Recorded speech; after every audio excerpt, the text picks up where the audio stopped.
본 방송에서 제공하는 투자 정보는 투자 판단에 대한 조언입니다. 방송에서 제공하는 주식의 가치, 가격 상승 및 가격 하락에 대해서는 방송사에서 보장하지 않습니다.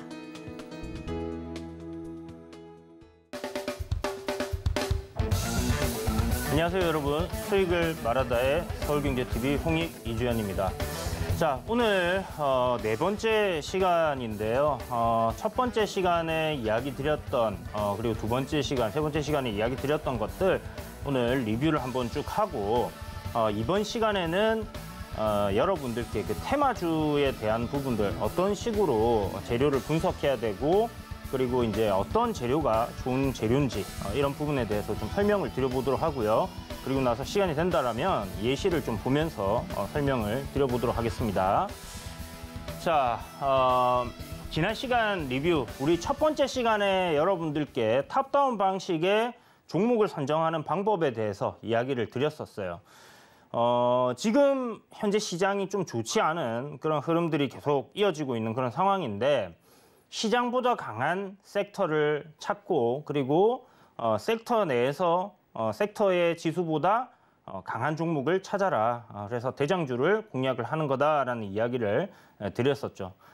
이 이야기를 드리면서 제가 여러분들께 상승 추세에 놓여 있는 종목들이 좋습니다라는 이야기들을 사실 한 2년 방송하면서 이 추세에 대한 이야기는 거의 거짓말 조금 보태면 한 10,000번 정도 한 것 같습니다. 그런데 어떻게 여러분들이 추세가 상승인지 하락인지 그냥 올라가고 있으면 상승이고 내려가고 있으면 하락이고 이렇게 좀 생각을 하는 분들이 많으셔서 이동평균선으로 딱 잘라서 어떻게 활용을 하는지에 대해서도 지난 시간에 설명을 드렸었고요.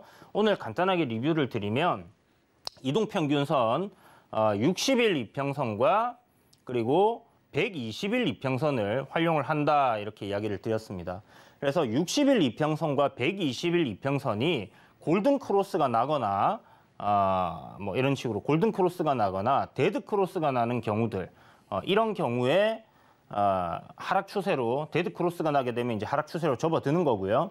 골든 크로스가 나고 주가가 이평선 위에 있다라면 이제 상승 추세로 이어진다라고 보시면 돼요.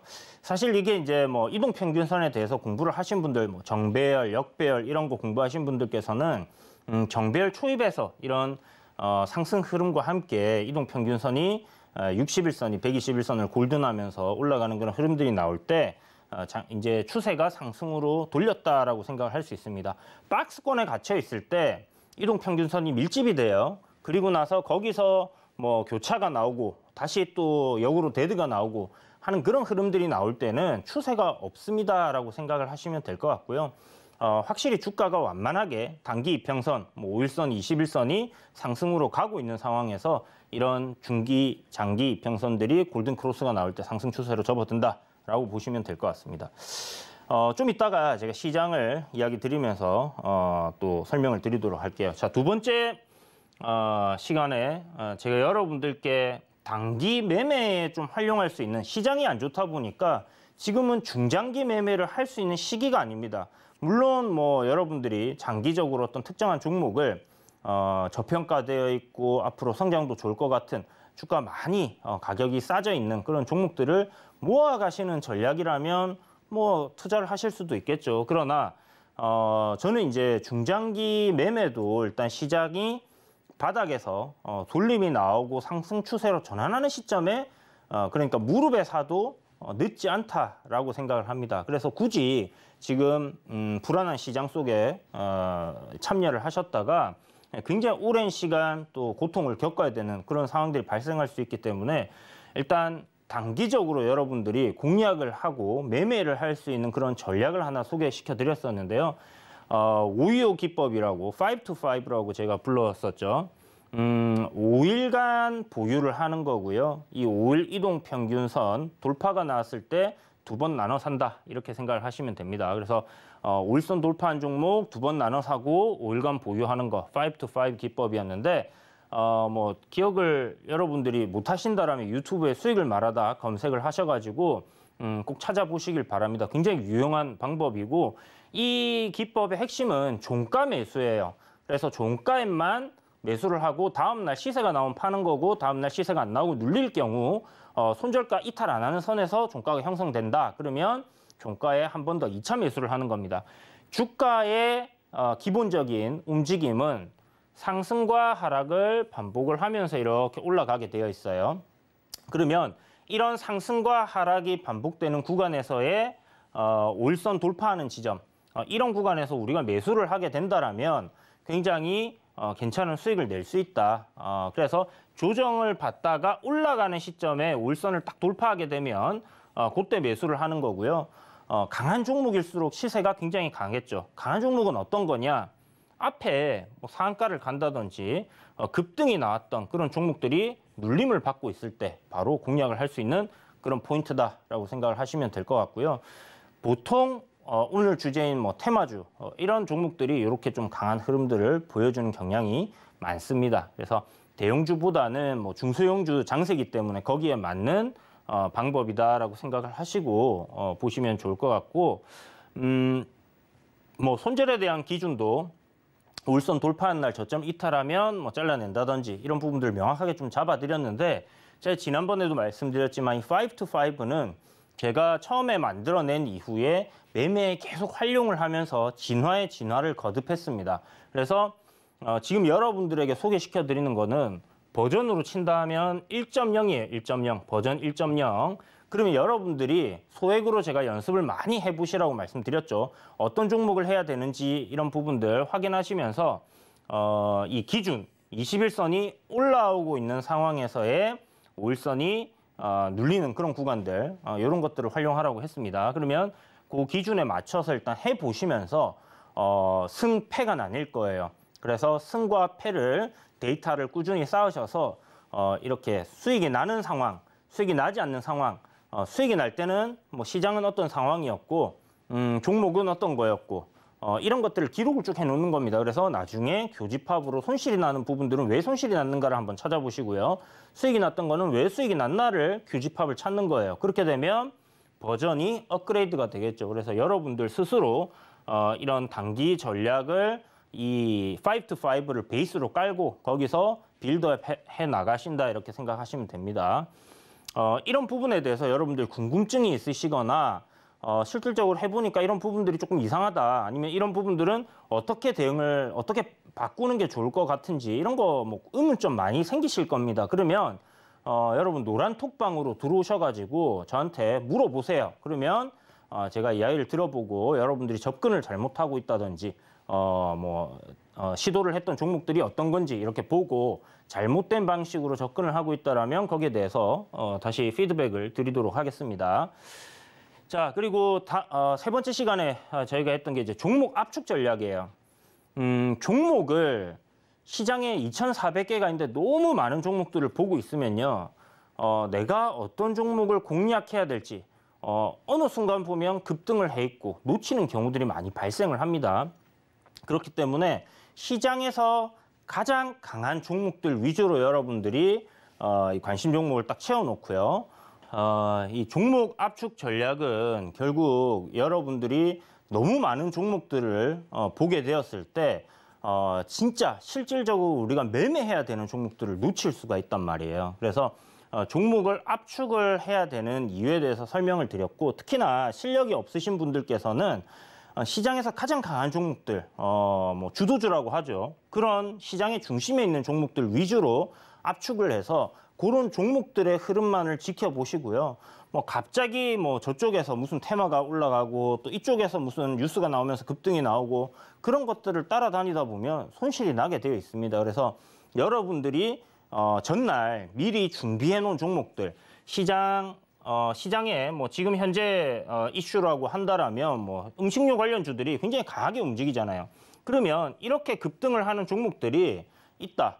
그리고 조정이 나와서 5일선 부근까지 이렇게 올라온 종목들이, 부근까지 이제 밀려 내려온 종목들이 있다라고 했을 때 이거를 돌파하는 흐름이 나올지 안 나올지를 좀 지켜볼 수 있는 그런 구간에 있는 종목들만 여러분들이 딱 분류를 해놓고 보신다고 하면 충분히 수익을 또 잘 낼 수 있는 그런 방법이니까 이건 이제 전체적으로 시장을 여러분들이 상승 추세에 놓여 있나 하락 추세에 놓여 있나, 그리고 종목이 상승에 있냐 하락에 있냐를 확인할 수 있는 방법을 이동평균선으로 확인을 하고 상승 추세에 놓여 있고 5 to 5를 적용할 수 있는 종목인가를 확인을 하고요. 그리고 나서 이 종목을 그런 종목들로 압축을 해서 한 몇 종목만 탁 놔놓고 그 다음에 다음 날 장마칠 때쯤 여러분들이 탁 열어서 이렇게 보니까 이 종목이 5일선을 돌파하고 있네. 종가에 매수를 해봐야지 하고 이렇게 해볼 수 있는 겁니다. 그래서 이런 식으로 공략을 한번 해보시는 게 좋겠다 생각이 들어서 일단 세 개를 이야기를 드렸는데 오늘 여러분들께 이제 드릴 내용은 뭐냐 하면 실질적으로 뭐 이거는 이제 아까 얘기 드렸던 부분이고요. 이제 거래량 뭐 이런 얘기들 드리면서 제가 이 급등하는 종목들이라고 해도 재무제표를 확인을 하라고 말씀드렸잖아요. 그 이유는 재무제표가 좋은 기업들인 경우는 충분히 추가적인 시세가 더 붙을 수 있다라고 생각을 하시면 될 것 같아요. 이 재무제표를 보는 부분에 있어서 이제 확인을 하는 거 제가 차트를 잠시 보면서 이야기를 드리도록 할게요. 자, 이 HTS는 여러분들이 사용하시는 게 많을 건데 여기서 재무제표 보는 방법, MTS를 쓰시는 분들도 있을 거예요. 그러면 어떻게 보는지 좀 뭐 이렇게 잘 모르시겠다 하시는 분들이 있을 겁니다. 그렇다면 증권사 전화해가지고 물어보시면 굉장히 상세하게 이야기를 해줄 거예요. 자, 우리가 이 휴스틸이라는 종목을 한번 봅시다. 여기서 이제 확인을 해야 되는 부분이 보면 PBR과 PER 이 두 개는 기본적으로 확인을 해야 돼요. 자, PBR이 1 미만이면 저평가되어 있는 거고 퍼가 10 미만이면 저평가되어 있습니다. 15 미만이면 사실은 저평가되어 있다라고 보시면 될 것 같고요. 자, 이렇게 이제 간단하게 이거 한번 확인해주고, 자, 여기 스냅샷이나 기업 개요에 가면 최대 주주가 누군가 나와 있고요. 뭐 이름은 그냥 개인인가, 아니면 사모펀드인가, 아니면 뭐 또 다른 주체가 이제 뭐 대주주인가 이런 걸 보는 겁니다. 그래서 지분이 최대 주주가 49%를 이 종목은 갖고 있네요. 그러면 앞에 영상 여러분들 찾아보시면 굉장히 적게 가진 종목들이 있어요. 그런 종목들 같은 경우는 실적적인 부분이 좀 안 나온다 했을 때는 걸러내는 게 좋다. 이렇게 말씀드리겠고, 자, 그리고 여기서 우리가 또 확인해 봐야 되는 것들, 영업이익을 확인해 봐야 되겠죠. 매출이 증가하고 있는가 한번 체크해 보고요. 영업이익이 어느 정도 나오고 있는가, 뭐 4년 연속 적자라든지 회사가 뭐 굉장히 좀 큰 손실을 보고 있다, 갑자기 큰 손실이 났다든지 했을 때는 재무적으로 위험할 수 있기 때문에 뭐 유상증자라든지 감자를 또 할 수 있다 이렇게 생각을 해서 그런 것들은 피하는 겁니다. 자, 그리고 부채가 자본보다는 적어야 되겠죠. 그래서 부채가 적은 기업들 자본보다 이런 것들 확인해 보시고요. 부채가 좀 많더라도 자본보다 조금 더 많더라도 영업이익이 꾸준하게 잘 나오는 기업들 같은 경우는 뭐 또 괜찮습니다. 근데 어째 중소형주들 중엔 그런 것들이 잘 없기 때문에 그리고 나서 또 보셔야 하는 게 바로 기말현금 및 현금성 자산. 회사가 현금성 자산을 안 들고 있을 경우에 아까 말씀드렸던 것처럼 자금 유치를 위해서 시비 발행을 한다든지 아니면 유상증자를 한다든지 이런 상황들이 발생할 수 있다. 그래서 이런 부분들 간단하게 그냥 한번 체크를 하면 돼요. 이게 익숙해지시면 여러분들 금방 뭐 한 1분도 안 되는 시간 안에 쑥 한번 둘러보시고 괜찮네 하고 매매에 동참하실 수 있습니다. 어차피 종가에 사는 거니까 3시 19분에 아니면 3시 20분부터 30분 동시호가에 산다라고 했을 때 뭐 요거 잠깐 한 뭐 5분 정도 여러분 투자하셔가지고 시간을 보시면 되지 않겠나라는 생각이 드네요. 자, 그래서 이제 재무제표 지난 시간에 시간이 좀 모질라서 이 부분 이야기를 못 드렸었는데 요거 좀 전에 한번 이야기를 드렸고, 한국선제 같은 거 이제 상한가 가는 흐름이었는데 그 20% 막 25% 이런 데 막 공략할 때 이거 5일선 돌파 매매가 아니라 그냥 일반적으로 평소에 이제 매수할 때, 그다음에 뭐 이지홀딩스 같은 경우 뭐 이 사료나 비료주들 막 다 급등을 하는데 뉴스가 나오면서 막 급등을 할 때 이거 올라가네 하고 보는 게 아니라 지금 시장과 맞는 종목이니까 매수를 해봐야겠다라고 생각이 들었다면 회사 내용을 한번 살짝 살펴보세요. 내가 조금 늦게 봐서 얘가 뭐 상한가 들어갔어요. 안 사면 그만입니다. 여러분 손실 안 나요. 그죠? 또 다른 종목들은 차고 넘칩니다. 굳이 그 종목이 아니라도 상관이 없어요. 그래서 시간을 조금 들여갖고 재무제표를 좀 전에 보셨던 것처럼 한번 싹 훑어보시면 이지홀딩스 영업이익이 엄청난데 근데 이게 홀딩스니까 자회사들 실적들이 분명히 좋게 나와서 이렇게 되어 있겠구나라는 것들을 이제 또 판단할 수 있을 거고 뭐 사업 보고서까지 여러분들이 본다라면 자회사들이 뭐가 있는가 쭉 이렇게 볼 수 있겠죠. 그래서 그렇다면 지금 시장에 굉장히 맞는 종목이고 저평가되어 있으니까 뭐 이렇게 좀 올라왔어도 내가 산다 해서 나중에 밀려 내려간다고 해도 다시 한번 올라올 수 있겠구나. 왜? 시장에 그런 종목들만 계속 올라가고 있으니까 라고 생각을 해서 또 매수를 할 수 있는 거고요. KG ETS 같은 경우는 주가가 쫙 올라와서 이렇게 조정을 쫙 받아놨습니다. 그런데 재무제표를 딱 보니까요. 주가가 꽤나 많이 올라왔어요. 정말 많이 올라와가지고 뭐 한 2배, 3배 올라왔습니다. 그리고 쭉 조정을 받았는데 여기서 이제 올라가려고 해요. 거래가 들어왔습니다. 자, 거래가 들어온 종목들을 확인을 하라고 했죠. 근데 재무제표를 딱 봤는데 영업이익이 완전 폭발적으로 증가를 하는 거예요. 기존에 뭐 한 몇백억 내던 게 갑자기 뭐 20배, 30배 이래 냅니다. 1조 가까이 막 영업이익이 나와요. 그러면 당연히 사야죠. 기업이 가치가 저평가되어 있다라고 딱 분석을 해서 PBR 뭐 10 미만이고 뭐 계산을 할 수 있죠. 영업이익이 이 부분은 제가 다음에 재무제표 설명할 때 다시 드리도록 하겠습니다. 자, 그래서 이렇게 저평가가 되었다는 거 확인이 되는 시점부터 주가가 랠리를 펼치는 경우들이 많아요. HMM도 마찬가지죠. 우리 흠슬라라고 하는 거. 주가가 계속 올라갔었습니다. 왜? 실적이 발표됐는데 정말 어마어마한 조 단위의 실적이 나오고 있었고 회사의 가치는 굉장히 저평가되어 있었다라고 생각할 수 있었기 때문에 주가가 그렇게 올라가는 거고 그런 생각을 많이 가진 사람들이 매수 버튼을 클릭을 하기 때문에 주가는 계속 올라가는 거예요. 조정이 나오면 이거 조금이라도 싸게 사야겠다 하고 또 내려오니까 또 매수세가 붙고 하면서 계속 주가가 오르락 내리락 하면서 이렇게 올라가는 겁니다. 그래서 좋은 종목들은 주가가 많이 조정을 받고 가는 경우들이 잘 없다 이렇게 생각하시면 돼요. 자, 어쨌든 뭐 재무제표까지 간단하게 이 단기 트레이딩 하는데도 확인을 해보시고 체크를 해보시라고 말씀을 드렸고 오늘 강의 내용입니다. 테마주를 어려워하시는 분들이 있고 무서워하시는 분들이 있어요. 모르니까 무서운 겁니다, 여러분. 모르니까. 뭐가 뭔지 모를 때는 굉장히 두려울 수 있습니다.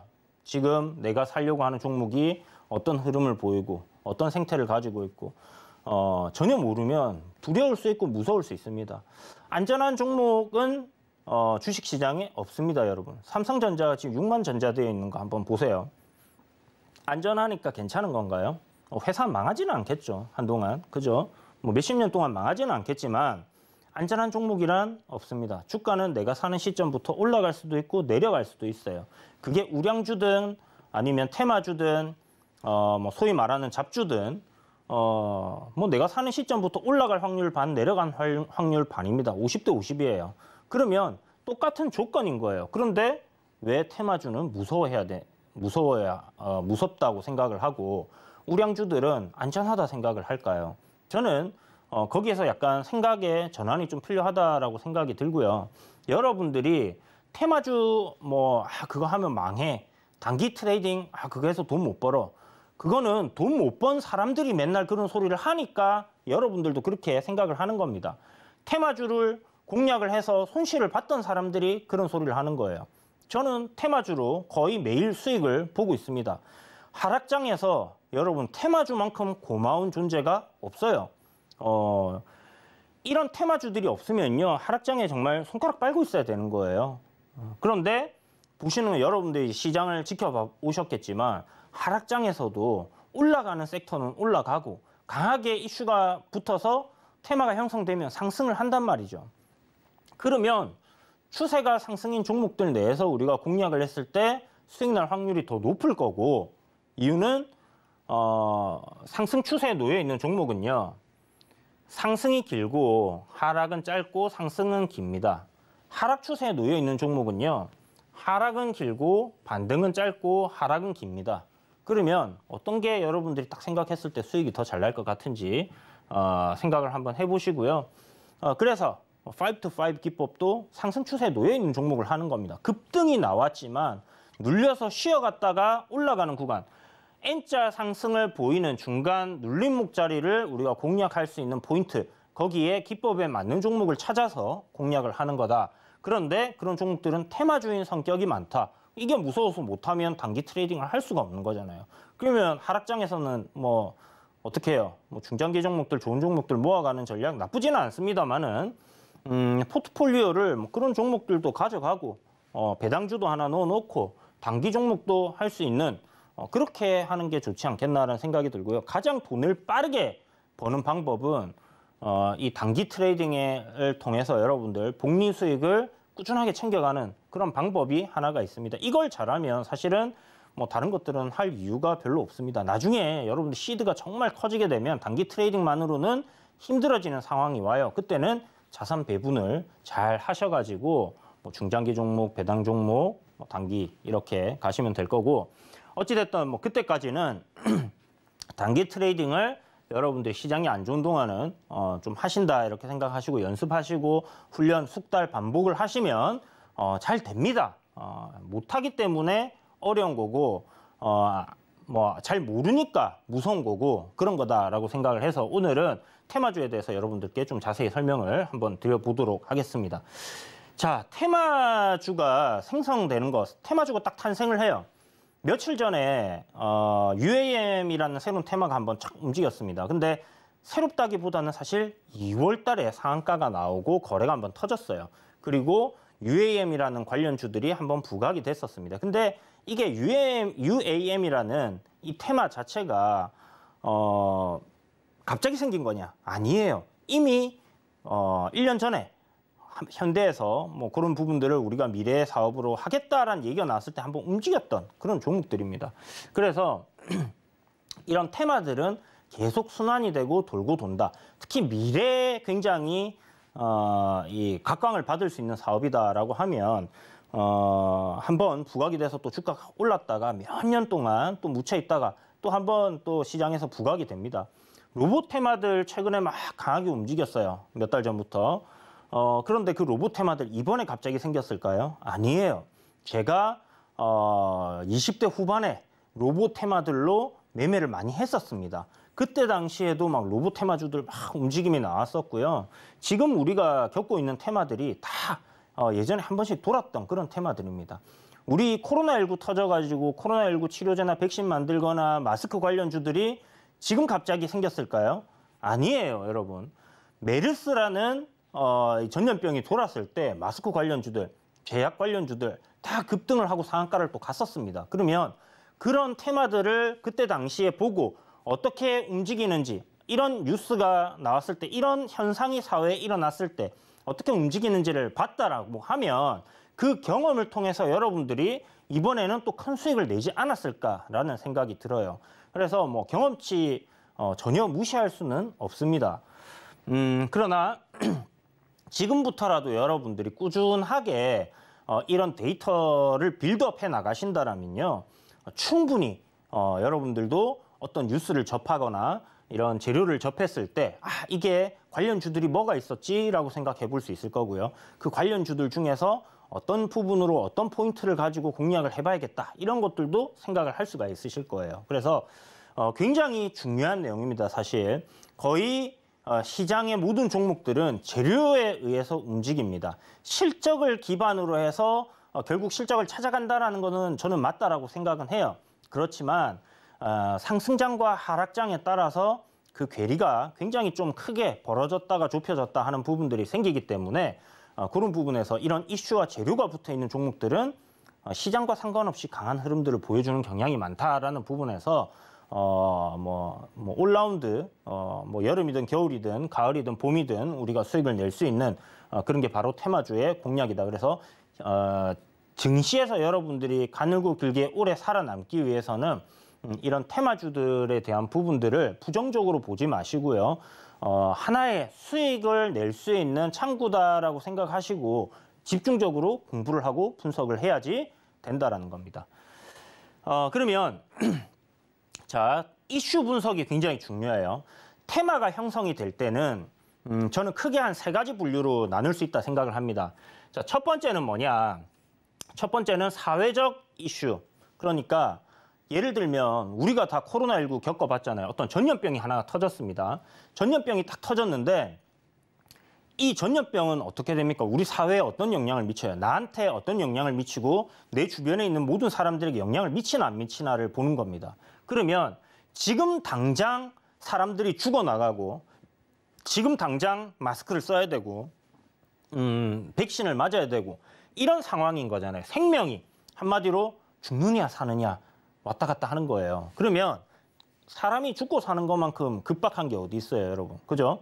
그것도 뭐 그냥 한두 명 어디서 죽은 게 아니라 교통사고 나서 죽은 게 아니라 정말 전 세계적으로 많은 사람들이 죽어나가는 내가 공포심을 느끼고 모든 사람들이 경각심을 가지고 공포를 느끼는 그런 상황이 왔을 때 사회에 엄청난 파장과 영향을 미치는 재료가 되는 거죠. 그죠? 그렇기 때문에 이런 이슈가 나왔을 때 시장 자체가 붕괴하는 거를 보셨을 거고 관련주들이 전부 다 뭐 10배씩 올라가는 그런 흐름들을 보셨을 겁니다. 그래서 가장 큰 재료는 사회적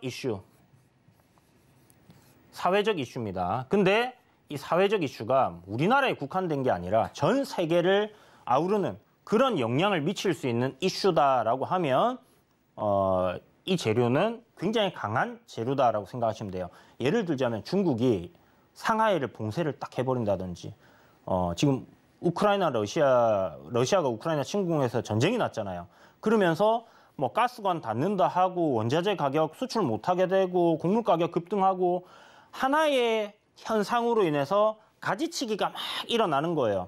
아, 이 전쟁이 났구나 하고 끝나는 게 아니라 이 전쟁이 일어남으로 인해서 나에게 어떤 영향이 미쳐질까라는 부분들을 생각을 해보고 그렇다면 이런 현상이 일어났을 때 관련주들은 뭐가 있을 거고 피해를 보는 기업은 뭐가 있고 수혜를 보는 기업은 뭐가 있을까라는 부분들을 생각을 막 해야 되는 거예요. 그래서 뭐 이런 전염병이 일어났을 땐 제약 바이오가 수혜가 될 거고 전쟁이 일어났을 때는 방산주들이 수혜를 입을 수도 있을 것이고 또 뭐 아까 곡물 가격이 상승을 하면 이 사료나 비료 가격이 상승을 하게 되니까 판매하는 업체들인 경우 재무제표 실적이 급증하는 그런 현상들을 보일 겁니다. 그래서 그런 수혜주들을 여러분들이 찾는 게 바로 중요하다. 그래서 첫 번째로 가장 강한 재료는 이 사회적 이슈. 그러니까 나뿐만이 아니라 우리 글로벌 네이버후드라고 하죠. 이웃 사촌들까지 모두 다 영향을 미칠 수 있는 그런 이슈가 발생했을 때는 거기에 주목을 하고 이 현상이 어떤 식으로 파급 효과를 미칠까에 대한 부분들을 고민을 하고 생각을 하고 집중을 해서 뉴스를 체크해 가면서 관련주들을 찾아가면 이미 이런 생각을 가지고 있는 사람들의 돈이 관련주들로 쏠리게 돼요. 그러면 바로 테마가 형성이 되는 겁니다, 여러분. 그래서 일단 이게 가장 큰 재료다. 보통 이런 사회적 이슈들 같은 경우는 주가가 급등을 하는 경우에 뭐 테마 형성돼서 막 쫙 올라가죠. 한 석 달 정도, 뭐 길게는 6달도 가는 경우들도 있습니다. 그래서 가장 길게 가고 가장 크게 가는 이슈가 바로 이 사회적 이슈다라고 생각을 하시면 되고, 그 다음에 이제 뭐 요 이제 뒤에서 제가 설명을 드렸어야 되는데 앞에서 설명을 드렸네요. 뭐 여기는 식량난, 물류난, 뭐 석탄 부족 대기업 미래 먹거리를 대기업들이 이제 선정하는 그런 부분들, 정부 정책이라든지 이런 것들이 사회에 영향을 미치게 되죠. 그래서 테마가 형성이 되는 뭐 부분이다라는 예시고요. 자, 다음 페이지로 넘어가서 그래서 요 세 가지의 그 큰 재료가 있는데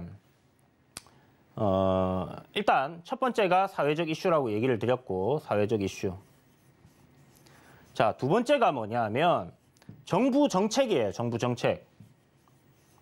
정부에서 예를 들어서 이명박 정부에서 4대강 사업을 하겠다, 물 부족 현상을 고치겠다 해서 4대강 사업을 한다고 합니다. 그러면 정부에서 엄청난 돈을 지원을 해준다든지 아니면 이 우리나라 강에 큰 강들에 공사가 다 들어갈 거니까 엄청나게 기업들이 돈을 벌 수 있겠다라는 그런 기대 심리가 발생을 하는 거예요. 아니면 정부에서 우리 이제 북한이랑 사이좋게 지낼 거야. 북한에 금강산 관광도 재개하고 개성공단도 다시 오픈하고 뭐 평양과 기찻길을 놔가지고 뭐 사람들이 편하게 남북을 완복할 수 있도록 만들 거야. 이런 이슈가 발생을 해요. 그러면 남북 경협주들이 확 오르게 된단 말이에요. 결국은 정부에서 어떤 정책을 펴고 어떤 방향으로 이렇게 진행을 하느냐에 따라서 거기에 수혜를 입고 피해를 입는 그런 기업들이 생길 겁니다. 그런 부분으로 또 테마가 형성이 된다 이렇게 보시면 되고요. 이 테마 역시 굉장히 강해요. 뭐 미국에서 인프라 법안을 갖다가 해서 뭐 몇십 조의 돈을 투자를 하고 뭐 이런 이야기들이 나오면 뭐 정부 뭐 중국에서 또 엄청난 또 경기 부양을 한다 이런 얘기가 나오면 관련주들이 또 들썩이고 뭐 이런 현상들이 이제 발생을 하고 각 나라들마다 예를 들어서 5G를 앞으로 미래 6G가 되겠죠. 이제는 6G를 구축을 할 겁니다. 라고 발표를 하거나 실질적으로 이제 투자가 이루어진다던가 뉴스가 막 나오기 시작하면 관련주들이 막 급등을 하는 거예요. 자, 정부에서 정책 발표를 하나가 나왔습니다. 이거 가상화폐 안 되겠어. 규제해.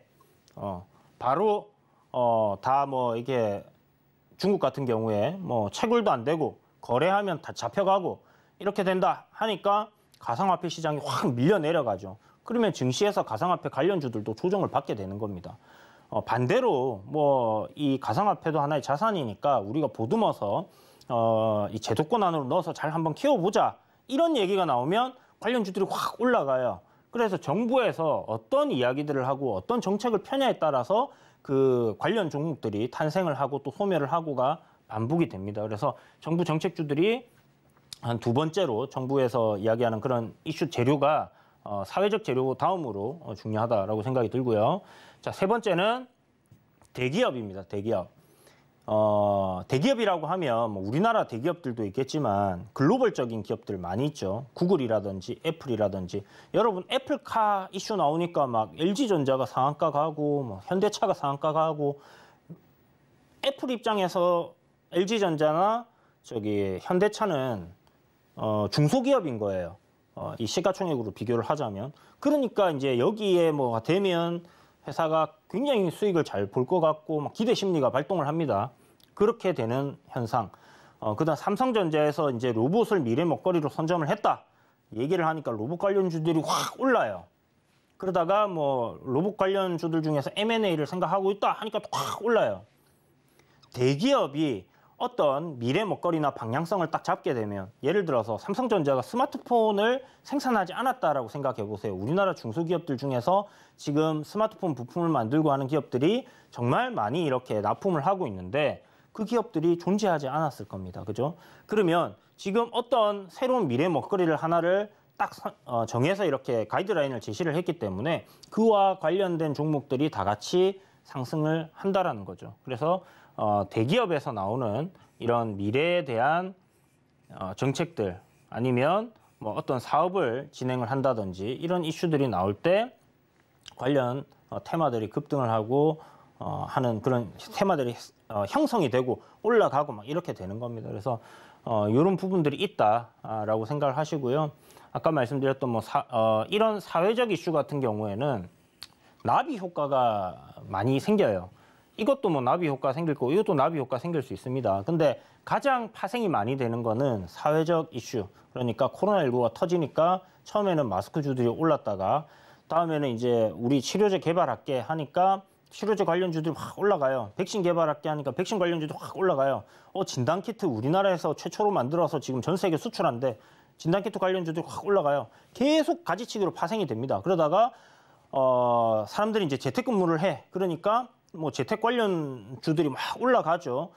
한번 생각해 보세요. 이 하나의 코로나19라는 현상 때문에 얼마나 많은 테마들로 이렇게 가지가 쳐지면서 그 관련주들이 순환매 돌면서 막 올라갔잖아요. 그런 부분들을 생각하면 뭐 거기서 또 뭐 물류 대란이 발생하고 코로나 걸려갖고 사람들이 화물을 못 내리니까 정말 이 큰 파장을 일으킨 겁니다. 그리고 뭐 유가는 급락을 하고 경기가 좋지 않을 거다라는 이슈 때문에 그래서 그 관련주들도 뭐 다 급락을 하고 또 나중에 유가가 올라오니까 또 어떻게 돼요? 올라갑니다.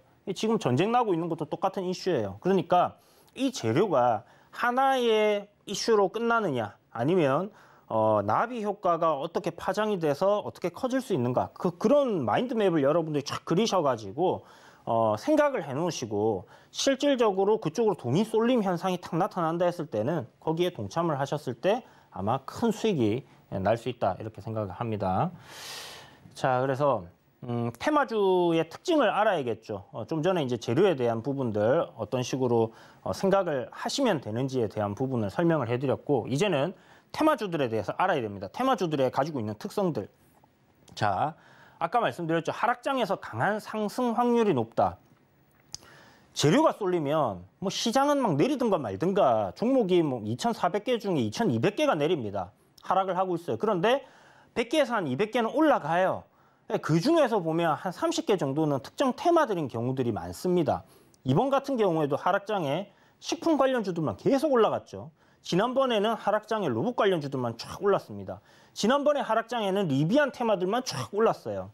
매달 아니면 뭐 분기별로 테마들이 교체가 되면서 이렇게 돈이 이쪽에 갔다가 이쪽에 갔다가 이쪽에 갔다가 이런 쏠림 현상이 계속 생겨요. 그 이유는 사회에서 이런 부분들이 굉장히 누군가가 아니면 뭐 어떤 기업에서 아니면 정부에서 아니면 어떤 현상에 의해서 재료가 탁 발생을 했을 때, 와, 이거 되게 돈이 될 것 같은데? 아니, 이런 기업들은 정말 돈을 크게 벌 것 같은데? 하는 그런 기대감이 생기거든요. 그러면 그런 쪽으로 돈이 쏠리게 되어 있습니다. 그래서 제가 항상 그 거래 대금이 크게 터지는 섹터들이 어느 쪽인가를 확인을 하라라고 이야기 드리는 것도 그 이유 때문이다라고 생각하시면 될 것 같고요. 어찌됐든 뭐 시장은 하락하든지 말든지 시장이 안 좋으면 안 좋을수록 상승을 하고 있는 종목으로 돈이 더 쏠립니다. 이거는 사람 기본 심리인 것 같아요. 아마 뭐 몇백 년 전에도 그런 현상들이 있었을 거라고 생각을 하고요. 1000년 후에도 로봇이 전부 다 매매를 하지 않는 다음에는 사람이 하는 일이라면 결국은 똑같은 현상이 반복이 계속 될 거라고 생각을 해요. 광기죠, 어떻게 보면. 그렇지만 그런 상황들이 있기 때문에 주가가 급등을 하고 3년상을 가고 4년상을 가고 하는 일들이 발생을 한다라고 생각하시면 되고, 자, 큰 변동성이 있습니다. 테마의 특성 중에 하나는 상한가도 가고요. 하한가도 갑니다. 상한가 간다면 30%가 오를 수 있고, 또 상한가에서 하한가 가면 마이너스 60%가 될 수 있어요, 하루 만에. 그래서 굉장히 큰 변동성이 있어요. 하한가가 있던 게 상한가 가면 또 하루 만에 60% 올라가고, 물론 그런 일들이 자주 발생하지는 않지만 굉장히 그만큼 변동성이 크고, 여러분들 테마주를 탁 놓고 봤을 때 장중에 막 10% 올랐다가 15% 빠졌다가 이런 거는 별 일도 아닙니다. 매일같이 일어나고 있는 일이에요. 그러면 우리가 여러분 단타를 하거나 단기를 하거나 뭐 스캘핑을 하는데 여기에 공통점은 뭐냐 하면 짧은 시간 안에 수익을 내야 된다라는 겁니다. 스윙을 하거나 장기 투자를 하는 거는 긴 시간을 두고 우리가 하는 건데, 짧은 시간 안에 수익을 내야 된다. 단타를 하는데. 근데 하루 종일 주가가 움직이질 않아요. 하루에 변동성이 뭐 1%, 2%도 안 됩니다. 삼성전자 같은 그런 거를 예를 들어서 단타를 한다고 들어가요. 움직임이 없어, 거의. 근데 거기에 단타를 한다고 들어가고 하루 종일 앉아 있으면 뭔가 이루어지겠습니까, 여러분? 아무것도 안 이루어진다고요. 그러니까 우리는 주가의 변동성으로 인한 시세 차익을 노리기 때문에 올라가고 내려가고 변동이 큰 종목으로 공략을 해야지 그 안에서 다만 1%든 3%든 5%든 10%든 이런 수익을 낼 수 있다는 겁니다. 갑자기 안 움직이던 종목이 확 시세가 터지겠지? 생각을 해서 미리 내가 들어가 있어야겠다. 짱구입니다, 여러분. 거의 그런 확률이 없다라고 생각하시면 돼요. 그래서 내가 단기 트레이딩을 하고 이 단타를 하겠다. 그러면 기본적으로 거래가 좀 많이 터져 있는 종목들. 시장에서 거래가 터진 건 뭐라고 했어요? 시장에서 많은 사람들이 관심을 가지고 있는 종목. 사람들이 관심을 가지고 있어야지 올라가면 사는 사람들이 많을 거고 내려가면 파는 사람들이 많을 거 아니에요. 그래야 변동성이 생기는 겁니다. 주가의 원리는 그런 거예요. 그러면 그런 변동성에서 여러분들이 어떤 기법적인 부분을 다 가지고 많은 차트들을 뜯어보면서 이 정도 움직임이 나왔을 때 뭐 분봉에서도 이동평균선이 있겠죠. 그런 것들을 활용해서 여기 오니까 반등이 잘 나왔네, 확률이 꽤나 높네 해서 그런 것들을 한번 매매를 해보고 하는 그런 식으로 이제 접근을 해보는 겁니다. 그래서 돌파 매매도 있을 거고, 눌린 매매도 있을 거고, 낙주 매매도 있을 겁니다. 낙주 매매는 이제 급락이 딱 나왔을 때는 우리가 공을 딱 떨어뜨리면 어떻게 돼요? 쭉 떨어지다가 땅에 딱 닿으면 반등이 탁 나오죠. 그런 것들을 활용을 해서 짧게 수익을 내는 방법이 낙주 매매고, 뭐 단타 같은 뭐 단기 뭐 스캘핑 같은 경우는 분봉에서도 하락 추세가 있을 거고 상승 추세가 있을 겁니다. 그 상승 추세에 탔을 때 매수 매도를 막 반복을 해서 굉장히 짧은 수익을 여러 번 반복을 해서 박리담의식으로 수익을 내겠다라는 방법인 거고요. 어찌됐든 간에 이렇게 짧은 시간에 수익을 내기 위해서는 결국 변동성이 굉장히 큰 종목에서 놀아야지 여러분들의 승률이 높아지는 거고 실질적으로 수익을 또 낼 수 있다라고 저는 생각을 해요. 그래서 여러분들께 단타 종목이라고 하는 주면서 종목이 안 움직이는 거를 누군가가 거기서 매매를 해라 이러면 그런 말 들으시면 절대 안 됩니다. 수익을 절대 못 벌어요. 자, 그리고 짧은 시간 안에 큰 수익을 낼 수 있어요. 물론 반대로 얘기하면 뭐예요? 짧은 시간 안에 큰 손실도 일어날 수 있습니다. 그런데 수익과 손실은 아까도 말씀드렸다시피 항상 공존하는 거예요. 삼성전자를 샀다고 해서 수익만 난다라고 얘기할 수 없듯이 테마주를 산다고 해서 손실만 난다라고 얘기할 수 없어요. 테마주를 어떤 자리에서 공략하느냐에 따라서 수익이 난다 이 말입니다. 그러면 제가 여러분들이 나는 기법 아무것도 모르는데 이러시는 분들이 있을 거예요. 5 to 5 연구하세요, 여러분. 그걸 가지고 이런 종목들을 매매하시면 그건 종가에 장중이 아니라 종가에 매수를 하는 건데도 수익이 크게 나요. 자, 또 테마의 특성 중에 하나가 서열이 나뉜다는 겁니다. 테마는 딱 발생을 하면요. 대장주가 딱 튀어나오고요. 부대장, 3대장, 찌끄레기들 이렇게 딱 나뉩니다. 뭐 찌끄레기라고 이렇게 그냥 얘기를 드릴게요. 그러니까 시세가 대장 2등까지, 3등까지는 어떻게 볼 수 있어요. 그런데 그 이하로는 여러분 절대 보면 안 되고 사실 2등주도 살까 말까 해야 되는 그런 상황입니다. 그런데 여러분들이 3등주, 4등주, 5등주를 사놓고 지금 같은 테마인데 쟤는 잘 가는데 내 거는 안 가. 이러시면 안 되는 거예요. 왜냐하면 항상 테마는 서열이 있고 대장주가 제일 잘 간다. 라는 부분들 제가 좀 이따가 테마 보여드리면서 검증해 드릴게요.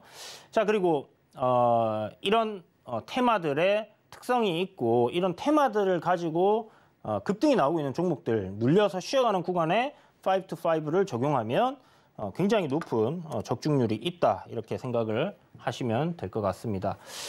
자, 뭐 재료 분석에 대해서는 제가 이야기를 드렸고요. 자, 그러면 예시를 한번 보여드리도록 할게요.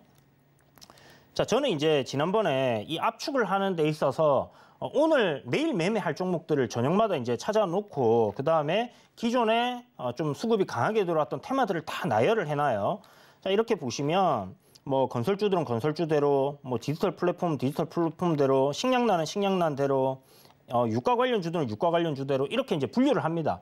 분류를 해놓고 하나의 창에는 대장급들만 딱딱딱딱 놓고 이렇게 딱 모니터링을 하면요. 오늘은 어디가 올라간 애가 아침에 바로 보여요. 자, 그리고 뭐 그런 거는 이제 아침 장중 매매를 하시는 분들에게는 팁이 될 거고, 뭐 제가 5 to 5 알려드린 거는 종가에 매매를 하는 부분이니까 아침에는 이제 파는 데 집중을 해야 되겠죠. 자, 로봇 테마가 한번 봅시다. 자, 지금 로봇 테마가 오늘 또 조정들이 많이 나왔네요. 그런데 한번 봐보세요. 지금 이 휴림 로봇이 저는 로봇 테마 중에 대장이라고 생각을 해요. 그런데 이 왜 대장이라고 생각하냐? 시세가 지금 가장 강합니다. 요 지금 현재 화면에 보이시는 이 모습을 여러분 잘 보시고요. 다른 로봇주들을 한번 보여드릴게요. 자, 어떻습니까? 지금 아까 대장은 올라가고 있었는데 얘는 이렇게 눌려 있죠. 자, 밀려 있죠. 자, 이것도 밀려 있습니다. 이것도 올라가지 않고 밀려 있죠, 지금. 이것도 조금 올라갔는데 시세가 뭐 신고가도 아니고 밀려 있어요. 이런 식으로 대장과 부대장들이 착 나뉘게 되고 대장주가 단기 과열이라든지 아니면 경고가 붙거나 이런 경우에는 바뀌는 경우들도 있습니다. 그래서 1등과 2등을 함께 보라고 이야기를 드리는 부분이고요. 1등주만 가고 2등주가 안 따라와요. 3등주도 안 올라와요. 그러면 뭐 1등주가 좀 많이 올랐을 때 뒤늦게 좀 따라 붙는 경우들도 있긴 한데요. 그날은 그 테마가 별로 안 움직인다라고 생각하시면 되고 테마가 조금 시간이 지나서 사람들에게 식상해졌다. 그럴 때는 대장주만 움직이는 경우들이 많습니다. 그렇기 때문에 대장주를 하라고 이야기를 드리는 거고 대장주를 해야 되는 이유 중에 하나가 또 보시는 것처럼 이 기간에 이 대장이 횡보하고 있던 기간에 다른 종목들은 주가가 아래로 이렇게 쳐박은 것들이 엄청 많다라는 겁니다. 그래서 이렇게 테마들 서열이 항상 만들어진다라고 보시면 되고 아까 제가 사회적 이슈 이야기 드렸잖아요. 전쟁 관련된 이슈 때문에 유가 관련주들이 쫙 올랐었어요. 1월 달에 시장이 급락하는데도 그러면 이런 그 유가 관련주들도 대장, 부대장, 3대장 이렇게 나뉩니다.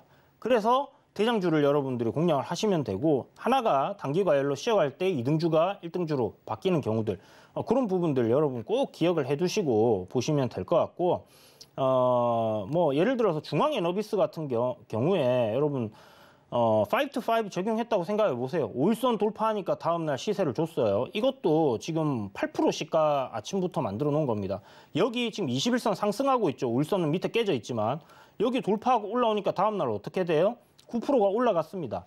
테마주들 시세가 크고 파동이 큰 것들이 조정을 받던지 다시 올라갈 때는 크게 간다. 그리고 5일선 매매가 굉장히 잘 먹힌다라는 겁니다. 그래서 이 방법을 알려드렸더니 아유 저 말도 안 되는 거 알려주고 이런 얘기하는 사람이 있거든요. 그건 그 사람이 활용을 못해서 그런 겁니다. 저는 이걸로 돈을 잘 벌고 있어요. 자 최근에 뭐 금강철강이라든지 이거 뭐 체험방에서 여러분들 함께 하셨죠. 5일선 돌파할 때 사니까 어떻게 돼요? 다음날 8%가 올랐습니다. 뭐 이때 팔았는데 수익이 많이 났네요. 이게 테마가 강하고 아까 말씀드렸던 것처럼 이런 파동에 의해서 올라간다라고 했을 때 5일선에서 짧게 수익을 한번 내고 아니면 뭐 3분의 2 정도 팔고 3분의 1은 끌고 가는 방식도 괜찮아요. 그건 여러분들이 찾아내 보세요. 제가 모든 걸 다 알려드릴 수는 없습니다. 그죠?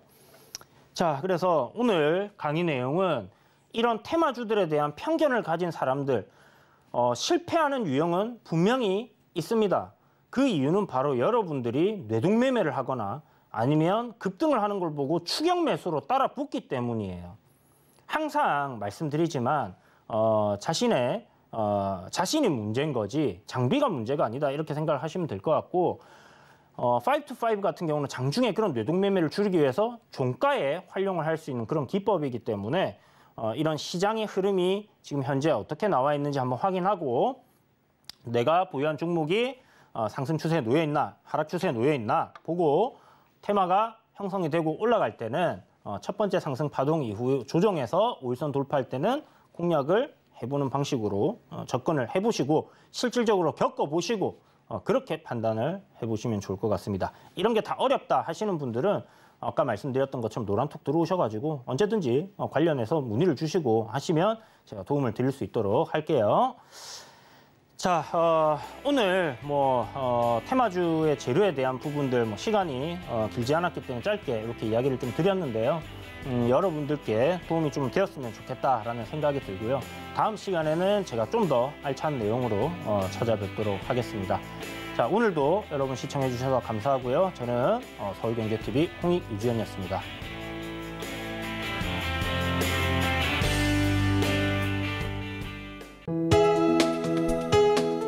본 방송에서 제공하는 투자 정보는 투자 판단에 대한 조언입니다. 방송에서 제공하는 주식의 가치, 가격 상승 및 가격 하락에 대해서는 방송사에서 보장하지 않습니다.